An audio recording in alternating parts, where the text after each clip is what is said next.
যদি কেউ তোমাকে অপমান করে চলে গেছে, এই ভিডিওটা শুধু তোমার জন্য। একদিন তারা তোমাকে দেখে হেসে বলেছিল, তুই কিছুই করতে পারবি না। তুই চুপ ছিলি, কারণ তোর ভেতর তখনও আগুন জ্বলতেছিল, কিন্তু তুই সেটা দেখাস নাই।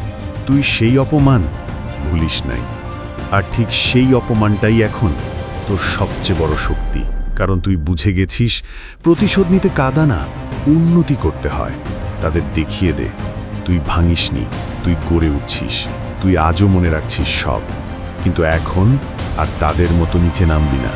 তোর প্রতিশোধ হইল তুই এমন এক উচ্চতায় যাবে যেখানে ওরা তোর ছায়াও দেখতে পারবে না। কেউ বিশ্বাস না করলে মনে রেখো, ঈশ্বরও একদিন একা ছিল, তারপর সে পৃথিবী সৃষ্টি করেছিল। তুই একা হস, তোর কথা কেউ না শুনলেও চুপচাপ গ্রাইন্ড করে যা। উত্তম প্রতিশোধ হইল তোর সাফল্য, ওদের চিৎকার। তারা তোকে হেনস্থা করে গেছে, এখন তাদের দেখিয়ে দে তুই জেগে আছিস আর তুই হার মানিস না।